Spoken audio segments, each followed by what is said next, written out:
E aí pessoal, aqui quem fala é o André. Hoje eu trago para vocês um vídeo com um comparativo tanto quanto inusitado entre placas de vídeo. Eu tenho aqui em mãos uma RX 6600M da Jieshuo. Essa placa foi amplamente considerada um dos melhores custos-benefícios de 2022. E não é por menos, ela entrega um desempenho excelente por um custo muito bom. Para você ter uma ideia, ela tem ali o desempenho de uma RTX 2060, RTX 3060 por quase metade do preço. Ela sai em média ali no AliExpress por volta de R$1.000, nas promoções você consegue ter um pouco menos. Para você ter uma ideia, por quase todo 2022 as RTX 2060, 3060 estavam sempre acima de R$2.000, R$2.500. Agora que teve essa brecada grande no mercado de placas de vídeo, elas estão aí por 1.700, mas ainda assim, essa aqui você consegue às vezes uma promoção por 800, então vale muito a pena. É mesmo, é? E essa é uma placa que você consegue rodar jogos aí em qualidade alta, ultra, ali em 60 FPS, basicamente todos os jogos da atualidade. Mas nem tudo são flores.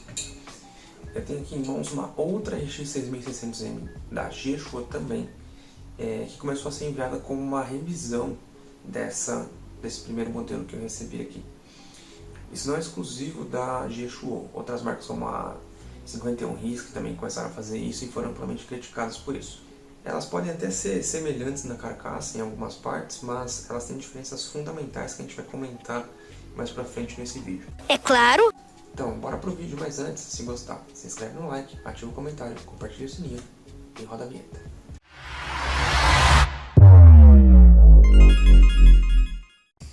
Bom, aqui estão as duas placas e vamos começar pelas diferenças mais gritantes entre elas. A principal é que esse modelo aqui, o mais consagrado, considerado o melhor custo-benefício, ele vem com esses dois heat pipes aqui na lateral, de cobre, certo? Então ele tem esse sistema de arrefecimento que com os heat pipes ele tende a ser muito melhor. Já esse modelo revisado, ele não tem mais os heat pipes, certo? Então é o mesmo chip gráfico, ele vai consumir o mesmo de energia, ele vai esquentar o mesmo, mas ele tem um sistema de arrefecimento, na teoria, pior. Now the world don't move. Eu vou fazer os testes aqui em jogos daqui a pouquinho, mas eu não vou abrir as placas ainda. Eu quero testar com essa pasta térmica original deles. E aí mais pra frente eu faço um outro vídeo mostrando a diferença entre uma placa térmica melhor e uma placa térmica que vem nessas placas. Um outro ponto importante a se notar é que este modelo aqui, que já vinha com o heat pipe, ele também vinha com os fãs, né, as ventoinhas, com 11 pás em cada. Já esse modelo revisado, além de não ter o heat pipe, ele também tem 9 pás em cada ventoinha. Então é mais um demérito para ela e que não faz sentido. Se você tem um sistema de arrefecimento que você já tirou um dos principais componentes, que são os heat pipes, por que você vai também diminuir a qualidade, a eficiência das pás? Tudo isso na teoria a gente ainda vai testar, mas não faz muito sentido a princípio. Não, nada a ver, irmão. A questão das conexões nas portas traseiras são iguais, 3 DisplayPorts para cada um e um HDMI, então essa parte não tem muita diferença. Aqui a gente tem um backplate de metal, certo? Então é interessante. Essa talvez seja a única vantagem entre esse modelo sobre esse modelo, que tem um backplate de plástico. Não é tão interessante, mas também é bonitinho e não faz tanta diferença no resultado final.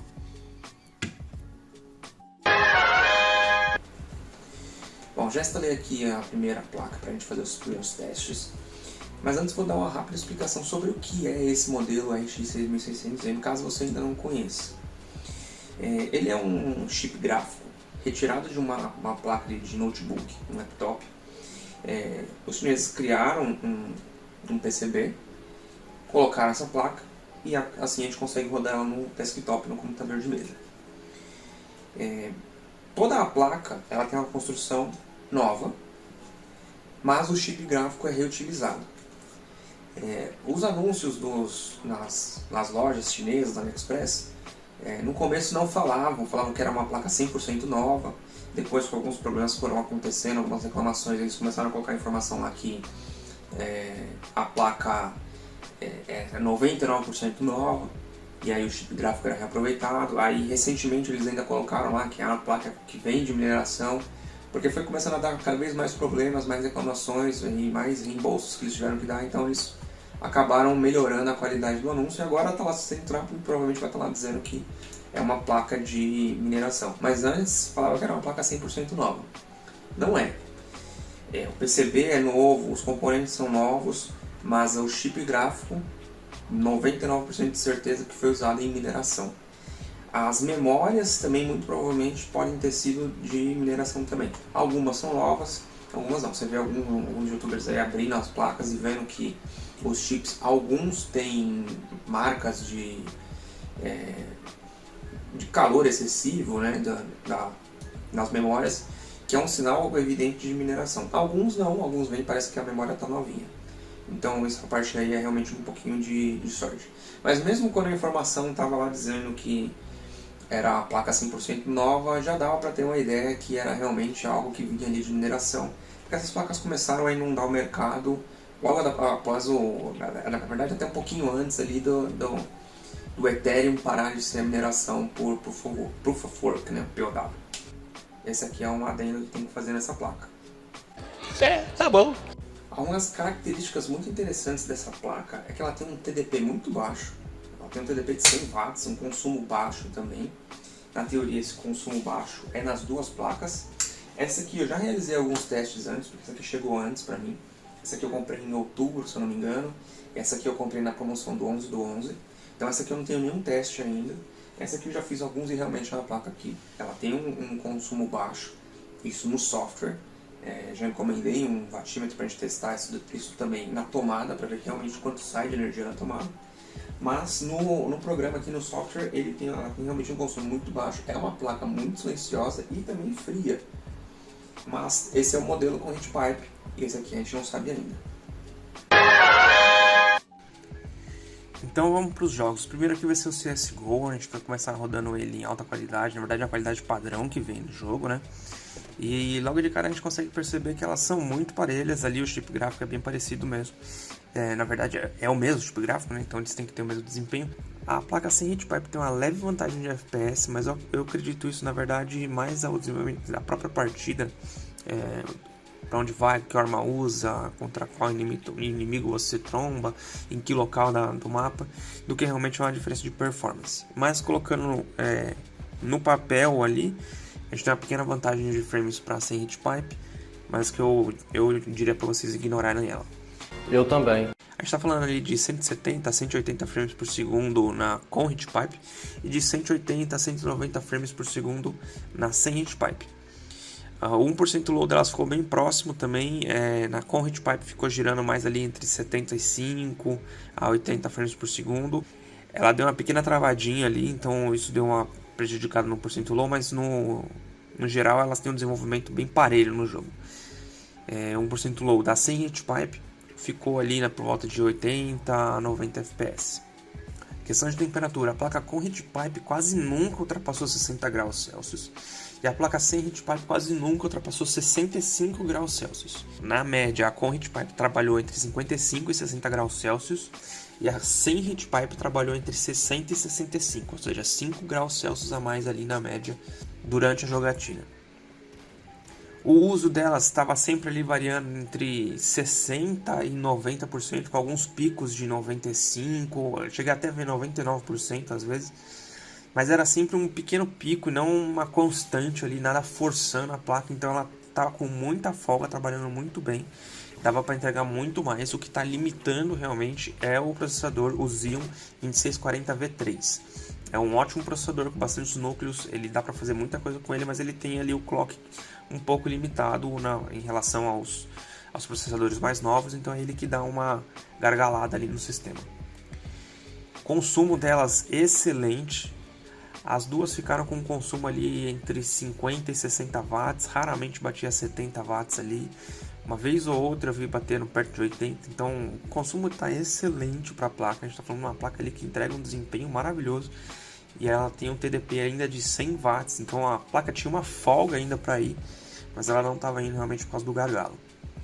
O uso do processador entre 20% e 30%, acho que nunca cheguei a ver mais do que isso. Também trabalhando com uma certa folga, mas o clock dele que tem o limite ali para o jogo. Agora pulando aqui para o CSGO em modo de baixa qualidade, ou seja, algo mais competitivo, né? Então a gente tem aqui médias também muito parecidas entre as duas, a gente está falando de 240 a 250 FPS de média, 1% low ali também girando na casa dos 80 a 90. O desempenho das duas realmente é bem parecido. Questão de temperatura aqui também ficou bem parecido, as duas rodando ali 50, 55. Dificilmente as duas chegavam a 60 graus Celsius, então elas estavam ali bem mais controladas, as duas até a sem heatpipe. O uso ficava entre 30% e 60%, uma vez ou outra batia 70%. Consumo também, a gente está falando ali de 30 a 50 watts de média, então muito tranquilo, a placa leva com muita tranquilidade e realmente só não entrega mais de novo pelo gargalo da CPU.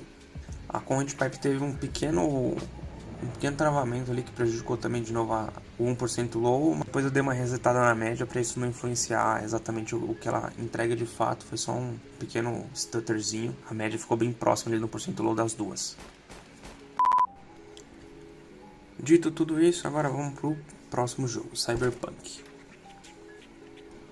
Então o Cyberpunk vamos começar com ele no Ultra, com o FSR ligado, modo qualidade, e o Ray Tracing desligado. Então aqui você observa também uma tendência parecida com os jogos anteriores, que a temperatura aqui da sem heatpipe é maior, ali coisa de 5, 6 graus. A com heatpipe aqui estava sempre ali na casa dos 70, 71, 70 baixo graus Celsius, e a sem heatpipe 70 alto ali, beirando 78, 70 mais próximo dos 80 graus Celsius do que dos 70. Então a gente tem uma boa vantagem aqui em questão de temperatura para com heatpipe. O uso delas quase sempre acima de 90%, raramente ela caía ali para baixo de 80%, mas na média ali sempre 92% a 95%, alguns picos de 99%, 100%. O consumo também sempre na casa dos 90 watts, algumas vezes batendo 100 watts, então já começa a exigir bem mais, mas também dá para perceber que ela não está exigindo tudo exatamente das placas. Elas ainda têm uma margenzinha ali para correr para cima, para poder entregar um pouquinho mais. O limitador aqui, de novo, é o 2640 V3. Que deselegante! Essa foi a primeira vez que eu vi esses processadores sendo tão estressados, sendo tão utilizados em qualquer tipo de aplicativo, seja programa ou jogos. Eu nunca tinha visto ele liberar ali 70% de uso, dar uns picos ali bem altos de uso. Isso porque o Cyberpunk ele é otimizado para vários núcleos e o Xeon tem bastante núcleo para oferecer, então eles usam bastante isso. FPS, sempre ali na casa dos 60, 65, com heatpipe, conseguindo entregar um pouquinho mais, 67 de média, a sem heatpipe, entregando ali 64 de média, o 1% low, ficando ali na casa dos 40, 45, então o desempenho delas bem parecidos. Uma pequena vantagem para com heatpipe talvez esteja um pouco relacionado com a temperatura, porque a temperatura um pouquinho mais baixa ali favorece a com heatpipe, que chegou a bater no máximo ali 74 graus Celsius, mas ela conseguiu se segurar ali e não passa muito disso.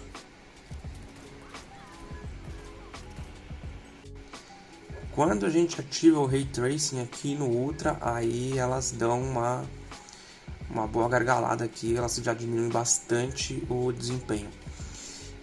A com heatpipe desempenhou até um pouquinho pior do que a sem heatpipe na questão do Ray Tracing, mas tem ali também algumas configurações que não estavam exatamente iguais, para falar 100% que elas estavam trabalhando iguais. Então tem sim uma vantagenzinha para sem heatpipe, estranha, mas é o que aconteceu aqui. Ali com o Ray Tracing, elas entregam ali por volta de 35, 34 frames por segundo, 1% low ali na casa dos 25. Se você diminuir um pouquinho a qualidade do Ray Tracing, você vai aumentando ali, chegando nos 40 FPS de média, então você vai melhorando um pouquinho, conforme você vai diminuindo a qualidade do Ray Tracing. Não é injogável, mas diminui bastante o FPS. Então agora Cyberpunk no preset baixo, a gente percebe aqui que as médias ficam bem próximas também, girando ali próximo de 69 FPS, 68 FPS, batendo algumas vezes 75, 76 FPS tranquilo.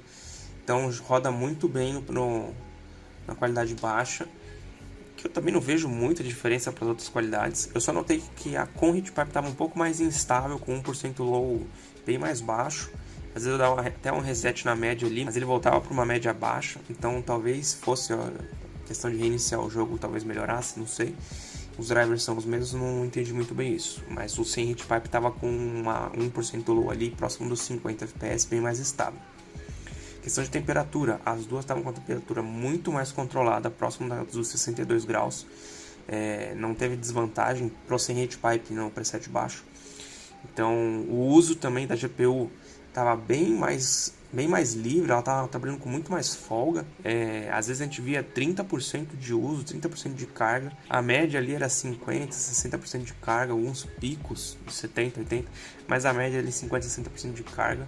Tava muito tranquilo para elas levarem esse jogo no preset baixo. Questão de consumo também, 50, 60 watts, às vezes 40. Cheguei a ver 30 watts de consumo, então bem tranquilo para elas aguentam muito mais.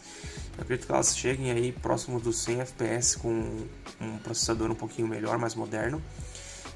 O limitador volta a ser o E5 2640V3. Talvez ele sem o undervolt conseguisse entregar um pouquinho mais, mas isso a gente só vai saber quando eu conseguir fazer o teste com duas placas iguais. Já tenho elas separadas para fazer esse teste, uma com undervolt, uma sem undervolt, para ver o que a gente vai ter de diferença. Agora vamos para o último jogo, que é o Warzone 2.0. Então agora vamos pro Warzone 2.0, já adianto pra vocês que eu não sei jogar Battle Royale, então se eu fosse vocês eu ignorava toda a gameplay que tá acontecendo ao fundo e me focava nos números. A qualidade tá na padrão do jogo, não fiz nenhum tipo de alteração, em Full HD. E aqui a gente já tem um cenário um pouco mais curioso, a com heat pipe tava sempre girando ali próximo dos 75 graus Celsius, às vezes batia ali 72 graus Celsius, enquanto a sem heat pipe estava ali girando 68, 67 graus Celsius, mais fria do que a outra. Então, um cenário bem curioso mesmo. Em questão de uso, as duas estavam sempre ali próximo dos 90% de uso, ainda tinha um pouquinho mais para entregar. Consumo também próximo dos 90 watts, ainda um pouquinho a mais para entregar. De novo, o limitador aqui continua sendo o 2640V3, ali com a carga também sempre acima de 50%. E atrapalhando um pouquinho o desempenho das RX 6600M. Questão de FPS, as duas bem próximas uma da outra, rodando ali 87 FPS de média, 1% low ali na casa dos 52, 54. Então rodando tranquila, dá para elas entregarem um pouquinho mais, só precisa de um processador que acompanhe elas, assim como nos outros jogos. Essa questão da temperatura tem uma curiosidade que eu descobri aqui sobre elas, investigando um pouquinho mais, que eu vou discutir com vocês, talvez explique um pouquinho dessa diferença entre temperaturas delas.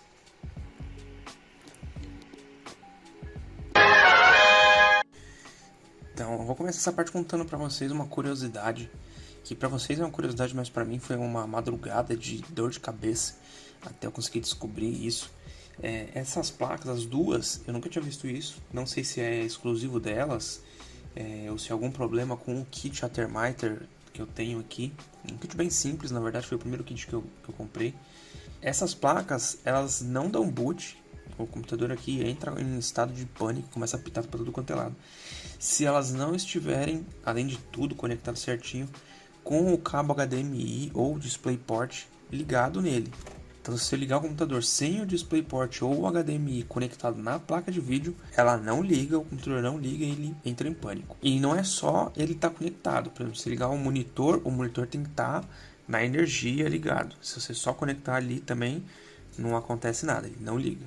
E para descobrir isso, foi uma madrugada inteira de dor de cabeça e era só plugar ele ali. Como você é burro? Então, se algum de vocês já comprou ou vai comprar uma placa dessa, tenha isso em mente que esse probleminha aqui pode acontecer. Aqui a gente pode ver no CPU-Z, que a gente está trabalhando realmente com essa plataforma 2640V3, que eu já venho citando ela o vídeo inteiro.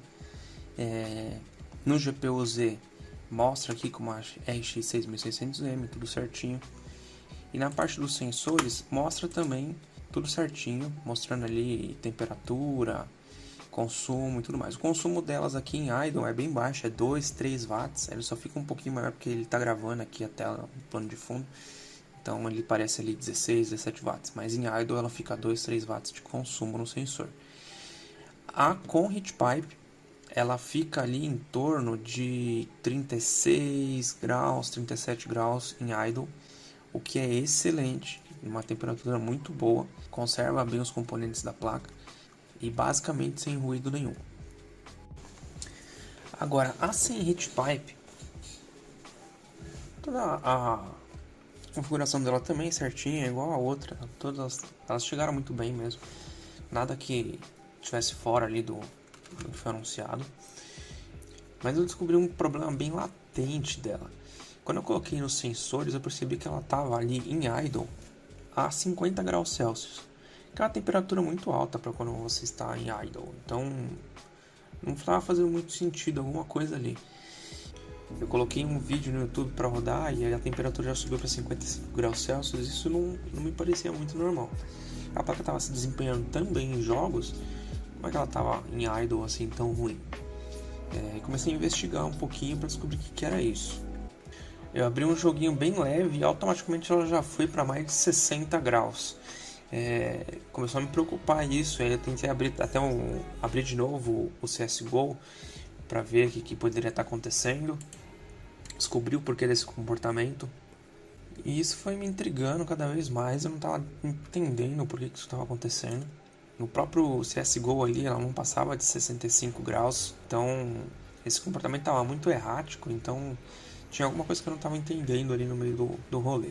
E aí, com um pouquinho de atenção que eu tive sobre os sensores ali, eu percebi que o RPM estava zero, as ventoinhas estavam paradas. E aí, investigando um pouquinho mais, eu descobri que essa placa, ela só ativa as ventoinhas quando ela atinge 64 graus Celsius. Então, antes disso, ela não faz nenhum tipo de dissipação por ventoinha, nenhum tipo de dissipação ativa, só dissipação passiva. Lembra quando eu disse lá no começo do vídeo que aquele backplate não fazia tanta diferença? Não faz tanta diferença no resultado final. Então, ele faz sim. Esse backplate, quando eu coloquei a mão nele, ele estava bem quente. Então ele estava agindo ali como um dissipador também. E eu achei isso muito ruim. Ela depende muito dessa dissipação passiva. Essa dissipação passiva não consegue manter ela nem em idle abaixo de 50 graus Celsius. Os componentes ficam sempre sobre um estresse, ainda que não seja muito grande, mas tem sempre um estresse ali sobre os componentes. E isso não faz muito sentido. Na com heat pipe, em idle, ela está sempre com 1000 RPM, não faz barulho nenhum nas ventoinhas, você nem percebe que ela está ligada, e mantém ela ali em 36, 37 graus.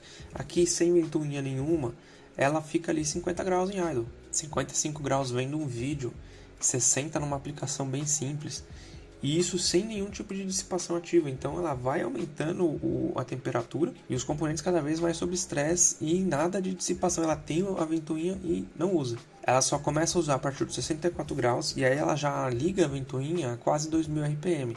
Então por isso que ela consegue manter os jogos numa temperatura que não passa muito disso. Então quando ela atinge ali 64 graus, dificilmente ela vai passar de 65, porque ela já coloca a ventoinha muito forte em cima, e aí sim ela consegue controlar. Então quando ela percebe que ela volta para um patamar, ela desliga. E diferente das ventoinhas da placa que já tem o heat pipe, essas partem de 1600 RPM para cima, é o mínimo que elas conseguem fazer. Eu montei uma curva de fãs ali pelo Afterburner para criar um tipo de dissipação ativa. E você criando o perfil no Afterburner, você consegue fazer com que ele inicie junto com o Windows e a placa sempre tem um mínimo de dissipação. Só de fazer isso daí, colocando no 1600 RPM, que é o mínimo dessa placa sem heat pipe, e que não fazem barulho, nada de absurdo. O próprio cooler do CPU faz mais barulho do que esses 1600 RPM da placa sem heat pipe. Já manteve ali em 40 graus, gravando o vídeo 40 graus, sem gravar o vídeo já estava ali 37, 38 graus. Então faz muita diferença essa ventoinha acionada, mesmo no mínimo. Não gostei disso, deles não terem adicionado esse start da ventoinha logo que a placa liga. Não creio que isso seja um problema de driver, pois a outra placa funcionou com o mesmo driver. É bem estranho isso, não achei legal e, novamente, não faz sentido. Então, ao fim desse comparativo, o que a gente descobriu? As placas têm um desempenho iguais, se não iguais, muito semelhantes, nada que consiga diferenciar essa é melhor, essa é pior. em termos de desempenho, em termos de FPS, certo? Em jogos, mas o comportamento delas é bem diferente um do outro, principalmente na questão da temperatura. Desde o começo parecia óbvio que essa placa sem heat pipe seria mais quente. Ela não necessariamente é mais quente em jogos, mas ela tem essa característica de não acionar a ventoinha a não ser que ela precise e esteja chegando em uma temperatura um pouco mais alta, que é 64 graus Celsius.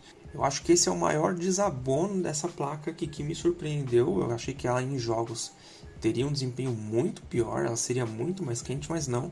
No máximo 5 graus Celsius ali de diferença. 5 graus Celsius às vezes você tira com uma pasta térmica melhor, então a qualidade da placa continua sendo boa, mas é altamente recomendável que você crie uma curva de fãs que ligue automaticamente com o sistema operacional, porque nunca é legal deixar os componentes da placa sob um estresse, por mínimo que seja, se você pode evitar isso.